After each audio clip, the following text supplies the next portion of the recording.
दोस्तों, अगर आप बेरोजगार हैं या अगर आप एक कॉमन सर्विस सेंटर संचालक हैं तो बेरोजगारों को रोजगार मिलने वाला है। साथ ही साथ कॉमन सर्विस सेंटर संचालक रोजगार देंगे। पहले आप खुद का काम करते थे, लेकिन अब आप किसी का बॉस बन सकते हो। आप अपने अंडर किसी को काम करवा सकते हो, यानी किसी को आप रोजगार दे सकते हो। तो आज का ये वीडियो काफी ज्यादा इंटरेस्टिंग और इम्पोर्टेंट होने वाला है। और आज की इस वीडियो में मैं आपको सीएससी डिजिटल कैडेट्स स्कीम के बारे में बताने वाला हूं।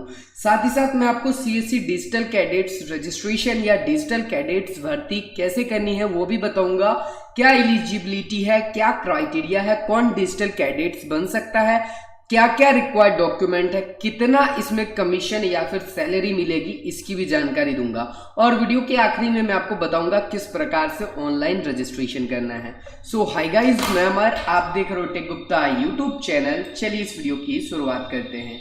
दोस्तों, वीडियो शुरू करने से पहले आपसे एक छोटा सा रिक्वेस्ट, आप हमें कमेंट कर बताओ कि आपका एज क्या हुआ है और आपको अभी तक रोजगार मिला है या नहीं मिला है। या अगर आप कॉमन सर्विस सेंटर संचालक हैं तो आप किसी को अभी तक अपने अंडर ऑपरेटर या कैडेट्स के तौर पर नियुक्त किए हैं या नहीं किए हैं। तो आप जल्दी से कमेंट बॉक्स में कमेंट कर दो। अगर आपने वीडियो को लाइक नहीं किया है दोस्तों तो वीडियो को लाइक कर देना और चैनल को यहां पर क्लिक करके आप सब्सक्राइब कर लेना। सब्सक्राइब करने के साथ बेल आइकन को दबाकर ऑल कर देना, ताकि मैं जो भी वीडियो दूं उसकी नोटिफिकेशन आप तक पहुंच जाया करे। ठीक है, तो चलिए पूरे प्रोसेस के बारे में जानते हैं और जान लेते हैं कि सीएससी डिजिटल कैडेट्स स्कीम क्या है या कौन डिजिटल कैडेट्स बन सकता है। तो सबसे पहले आपको गूगल पे आना है और आपको सर्च करना है SARKARIYOJANA सरकारी योजना।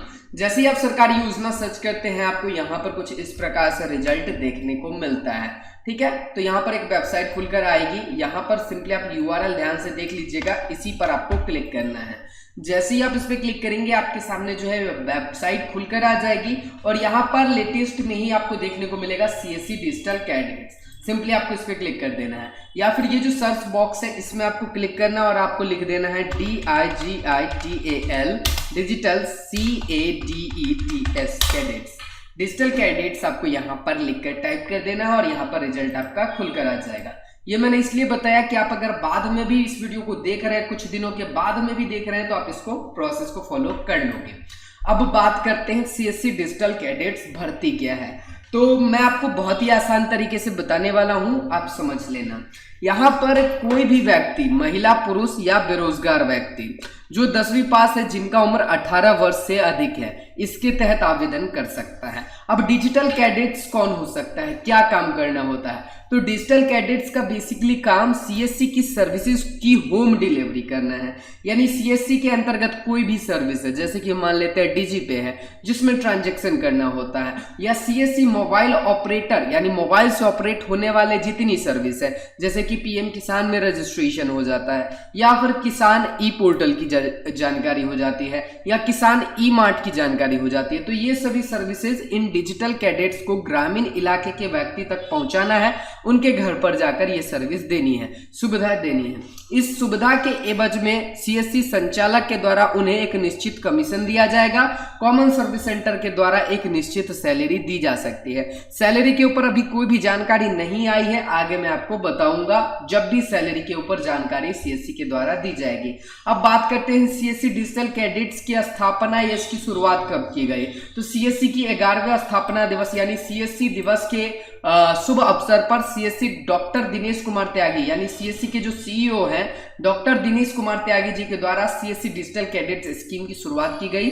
और इसका जो मुख्य उद्देश्य है गरीबों में रोजगार का अवसर प्रदान करना, महिला सशक्तिकरण को बढ़ावा देना, ग्रामीण क्षेत्र की महिला को ऊपर लेकर जाना, महिलाओं में रोजगार के अवसर प्रदान करना और भी बहुत सारे काम यहाँ पर किए जाएंगे। और डिजिटल युग को प्रमोट किया जा रहा है, डिजिटल इंडिया को प्रमोट किया जाएगा। बीएलई जो है 500 से अधिक सर्विस को अकेले हैंडल नहीं कर सकता है। ये मैं हर कॉमन सर्विस सेंटर की बात नहीं कर रहा हूं, कुछ ऐसे कॉमन सर्विस सेंटर है जहां पर ज्यादा भीड़ लगते हैं, ज्यादा ग्राहक आते हैं। अभी तो सभी का लॉकडाउन में समस्या ही है, हम लोग को भी समस्या आ रही है। तो आप हमें कमेंट कर बताएं कि आपका कॉमन सर्विस सेंटर पर रोज कितना कस्टमर आ जाता है, 100, 50 या फिर सेंटर बंद रखा हुआ है, आप हमें कमेंट कर बताना। तो ये जो स्कीम है बेसिकली आप दूसरे का बॉस बन जाओगे, आप अपने अंडर कैडेट्स की भर्ती कर पाओगे। अब बात करते हैं कौन बन सकता है कैडेट्स। तो कोई भी व्यक्ति जो भारतीय नागरिक हो, जिसकी उम्र 18 वर्ष से अधिक हो, जिसके पास आधार कार्ड हो, जो बैंकिंग क्षेत्र में जानकारी रखता हो या डिजिटल सर्विस के बारे में इच्छुक है, जानकारी रखना चाहता है या जानकारी किसी को देना चाहता है, वो बन सकता है। डिजिटल कैडेट्स के रोल क्या है वो मैं आपको बता देता हूं। सीएससी डिजिटल कैडेट्स को सीएससी सेंटर पर उपलब्ध सभी सेवाओं की जानकारी गांव-गांव जाकर लोगों तक पहुंचानी होगी। साथ ही जिन लोगों को आवश्यक हो उन्हें डोर स्टेप सुविधा भी प्रदान करना होगा। यहाँ पर आप पूरा पढ़ लीजिएगा, बहुत ही डिटेल में आपको बताया गया है स्कीम के बारे में। ट्रेनिंग वगैरह की जानकारी भी आपको बहुत ही डिटेल में दी गई है। कोई भी व्यक्ति जो है 10वीं पास इसके तहत आवेदन कर सकता है और उसकी क्वालिफिकेशन एजुकेशन लेवल के हिसाब से उसको काम दिए जाएंगे। ठीक है। डिजिटल कैडेट सीएससी के द्वारा जितने भी सर्वे के काम होते हैं, जैसे कि आर्थिक जनगणना है, इकोनॉमिक सेंसस है, या फिर भारत की आर्थिक जनगणना होती है, तो ये सभी काम कर सकते हैं। या कोरोना वायरस में जो भी किट वगैरह बांटना हो जाता है, या जो भी फंड वगैरह रिलीज करना हो जाता है, या जो भी गरीब कल्याण के तहत पैसा आया, पैसे की निकासी का काम हो जाता है, या बीसी सखी का काम हो जाता है, ये सभी कर सकते हैं। डिजिटल कैडेट्स को ये सभी का अनुमति मिल सकता है। ठीक है। किसान ई मार्ट पोर्टल की जानकारी, ई नाम पोर्टल की जानकारी किसानों के साथ साझा करना, ये सभी काम आप लोगों का बेसिकली रहेगा जो भी डिजिटल कैडेट्स बनेंगे। अब डिजिटल कैडेट्स को क्या मिलेगा? तो डिजिटल कैडेट्स को काम करने के एवज में एक इंसेंटिव कमीशन मिलेगा जो सीएससी वीएलई के द्वारा प्रदान किया जाएगा। आधिकारिक जानकारी अभी नहीं दी गई है। आगे मैं आपको रजिस्ट्रेशन की जानकारी दूंगा। और उसके बाद जो है इसके तहत सुनने में यह भी आ रहा है कि डिजिटल कैडेट्स को 1500 रुपए मंथली सैलरी के रूप में मिलेगी, लेकिन इसके ऊपर आधिकारिक जानकारी नहीं दी गई है। जैसे ही कोई ऑफिशियल अपडेट या ऑफिशियल ट्वीट सीएससी के माध्यम से आता है मैं आपको बता दूंगा, या फिर यहाँ पर आपको अपडेट कर दिया जाएगा जिसको आप चेक कर पाएंगे। यहाँ पर आपको बताया गया है salary and incentive of CSC digital cadets. तो जो भी डिजिटल कैडेट्स अपना रजिस्ट्रेशन करना चाहते हैं वो अपने नजदीकी कॉमन सर्विस सेंटर पर जाएंगे। नजदीकी कॉमन सर्विस सेंटर कैसे ढूंढना है मैं आगे आपको बताऊंगा। नजदीकी कॉमन सर्विस सेंटर पे जाएंगे और उसके संचालक को संपर्क करेंगे और उनको कहेंगे कि सर हम डिजिटल कैडेट्स के तहत अपना रजिस्ट्रेशन करना चाहते हैं। अगर कॉमन सर्विस सेंटर संचालक इच्छुक है, आप देखने में या फिर काम के एवज में आप सही हैं, आपका क्वालिफिकेशन अच्छा है, नॉलेज आपके पास अच्छी है, तो डिजिटल कैडेट के तहत आपका रजिस्ट्रेशन कॉमन सर्विस सेंटर संचालक के द्वारा कर दिया जाएगा। ठीक है। आपका बॉस जो है कॉमन सर्विस सेंटर संचालक ही रहेगा, उनके हिसाब से ही आपको काम करना है। क्या क्या मिलेंगे? तो आपको यूजर आईडी पासवर्ड मिलेगा सीएससी एसपीबी के द्वारा, एक free T shirt cap ID card आपको दिया जाएगा सीएससी एसपीबी के द्वारा। उसके बाद जो है आपको सीएससी सर्विस के ऊपर ट्रेनिंग दी जाएगी, जिसमें ट्रेनिंग आपको सीएससी वीएलई के द्वारा दिया जाएगा और सीएससी एसपीबी के द्वारा भी आपको ट्रेनिंग दिया जा सकता है। तो ट्रेनिंग मिलने के बाद आप जो है काम कर सकते हैं। क्या सीएससी वीएलई अपने परिवार के किसी सदस्य को डिजिटल कैडेट्स में भर्ती कर सकता है? यानी बहुत सारे सीएससी वीएलई सोचेंगे कि मैं अपने छोटे भाई को कर देता हूं, अपनी पत्नी को कर देता हूं, या फिर अपने घर के ही परिवार को कर देता हूं। तो दोस्तों ऐसा नहीं करना है। जो भी गरीब जो भी गरीब व्यक्ति हैं, जो शिक्षित हैं, जिनको रोजगार की जरूरत है, जिनको पैसे की जरूरत है, जो आर्थिक रूप से कमजोर हैं, उन लोगों को आप भर्ती लो ताकि उनको एक रोजगार मिल सके, आप लोगों को उनकी दुआ भी लग सके और काम भी अच्छे से हो सके। पूरी ईमानदारी से वो लोग काम भी करेंगे। अगर अति आवश्यक है तब आप अपने परिवार के किसी सदस्य को डिजिटल कैडेट्स बना सकते हैं। अब रजिस्ट्रेशन कैसे करना है? बहुत ईजी है। सबसे पहले आपको जो है डिजिटल सेवा पोर्टल पे चले जाना है। डिजिटल सेवा पोर्टल को आपको लॉगिन कर लेना है। डिजिटल सेवा पोर्टल को लॉगिन करने के बाद जो है कैडेट्स के लिए आपको जो है यहाँ अकाउंट पे आना है, और अकाउंट में जैसे ही आप आएंगे आपको जो है लास्ट ऑप्शन देखने को मिलेगा कैडेट्स का। पहले यहाँ पर ऑपरेटर ही रहता था, लेकिन अब यहाँ पर कैडेट्स भी आपको दिया गया है। तो सिंपली आपको जो है अकाउंट में आने के बाद कैडेट के ऑप्शन पर क्लिक करना है। कैडेट के ऑप्शन पर क्लिक करेंगे आपको यहाँ पर जो है एक आइकन देखने को मिलेगा। पहले नो कैडेट्स फाउंड रहेगा, उसके बाद यहाँ पर आपको एक आइकन देखने को मिलेगा रजिस्ट्रेशन का। सिंपली आपको इस पे क्लिक करना है। इस पे क्लिक करेंगे, उनका आधार नंबर डालेंगे, कैडेट का फुल नाम डालेंगे, डेट ऑफ बर्थ डालेंगे, उसके बाद उनका जेंडर है, मेल है, फीमेल है, ट्रांसजेंडर है, ईमेल आईडी डालेंगे, मोबाइल नंबर जो है कंपलसरी है, ओटीपी डालना है, डिस्ट्रिक्ट आप डालेंगे। डिस्ट्रिक्ट डालने के बाद आप जो है उनका रजिस्ट्रेशन कर पाएंगे। ठीक है। उनके पास डिवाइस क्या है? स्मार्टफोन है, बेसिक फोन है। अगर स्मार्टफोन है तो स्मार्टफोन पे, बेसिक फोन है तो बेसिक फोन पे आप क्लिक कर पाएंगे। ठीक है। किसी का भी आप रजिस्ट्रेशन कर पाएंगे। रजिस्ट्रेशन होने के बाद आप जो है उनको जब चाहे डिलीट कर सकते हैं, डीएक्टिवेट कर सकते हैं, उनके आईडी को सस्पेंड कर सकते हैं। ठीक है, तो इस प्रकार से आप रजिस्ट्रेशन कर पाएंगे। जैसा यहाँ पर बताया गया, कैडेट्स पे जाएंगे, फॉर्म वगैरह फिल करेंगे, रजिस्ट्रेशन कर पाएंगे।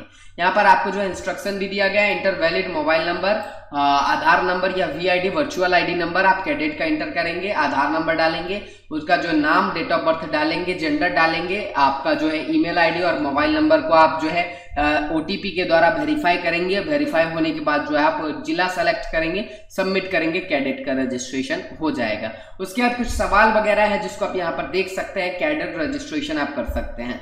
तो कुछ इंपॉर्टेंट निचोड़ मैं आपको बता देता हूं एक शब्द में। तो इस स्कीम के तहत आप एक बॉस बन पाएंगे, आप अपने अंडर किसी इंप्लॉय को हायर कर पाएंगे और सीएससी की जितने भी डोर स्टेप सर्विसेज हैं उसको गांव-गांव जाकर आपका कैडेट आपके कहने पर बेच सकता है, उसको नागरिकों को, ग्रामीणों को प्रोवाइड करा सकता है। अब कैडेट का जो कमीशन होगा वो किसके द्वारा पे किया जाएगा? तो कैडेट से काम आप करवा रहे हैं तो उसके एवज में आपको ही कमीशन देना होगा सीएससी के द्वारा। अभी इसके ऊपर कि सीएससी कमीशन देगी या सीएससी इंसेंटिव देगी, इसके ऊपर कोई भी बयान नहीं आया है। क्या कैडेट का सैलरी होगा?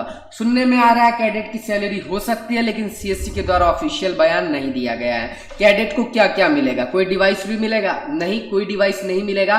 कैडेट को जो है एक एप्लीकेशन मिलेगा, सीएससी का मोबाइल एप्लीकेशन, जो उसको अपने ही फोन में इंस्टॉल करना है। आपके द्वारा उनको यूजर आईडी पासवर्ड दिया जाएगा, उसके बाद जो है वो काम कर पाएंगे। सीएससी एसपीबी के द्वारा उनको एक कैप, एक टी शर्ट और कुछ आईडी कार्ड वगैरह प्रोवाइड कराए जाएंगे। तो ये सभी है डिजिटल कैडेट्स स्कीम और इसके तहत आप जो है लाभ ले सकते हैं और किसी को कैडेट दे सकते हैं। अब एक वीएलई कितने कैडेट को लगा सकता है? तो अभी जो अपडेट है, एक वीएलई कम से कम 5 कैडेट को लगा सकता है। जरूरत पड़ने पर आप 5 से अधिक कैडेट्स को भी रजिस्टर्ड कर सकते हैं। जरूरत पड़ने पर आप 5 कैडेट्स को भी इससे ज्यादा जोड़ सकते हैं। अब दोस्तों मेरे हिसाब से आपको सीएससी डिजिटल कैडेट्स भर्ती या सीएससी रिक्वायरमेंट्स या डिजिटल कैडेट्स भर्ती के बारे में पूरी जानकारी मिल गई है। अब आप हमें कमेंट कर बताएं कि ये स्कीम आपको कैसा लग रहा है। मेरे हिसाब से कुछ ज्यादा खास है नहीं, क्योंकि बहुत सारे ऐसे सीएससी सेंटर है जिस पे बहुत कम ग्राहक आते हैं, बहुत कम कस्टमर आते हैं। जहां पर भीड़ है, जहां पर जरूरत है, वहां के लिए तो बहुत अच्छी योजना है कि कुछ गरीब लोगों को रोजगार मिल जाएगा, सीएससी सेंटर को, सीएससी संचालक को हेल्पर मिल जाएगा। तो ये वहां के लिए बहुत अच्छी है जहां पर भीड़ लगता है, जहां पर डिमांड है। लेकिन ऐसे क्षेत्र के लिए कुछ ज्यादा खास नहीं है जहां पर वीएलई अकेले ही मक्खी मारता रहता है। तो आप हमें कमेंट कर बताएं ये योजना आपको कैसी लगी। अगर आपको ये वीडियो पसंद आया है तो आप इसे लाइक और शेयर जरूर करें। अगर आप कुछ पूछना या जानना चाहते हैं तो कमेंट के माध्यम से पूछ सकते हैं। तो मैं मिलता हूं आपसे ऐसी किसी वीडियो के साथ, तब तक के लिए बाय बाय। आप सभी का दिन शुभ, जय हिंद, वंदे मातरम।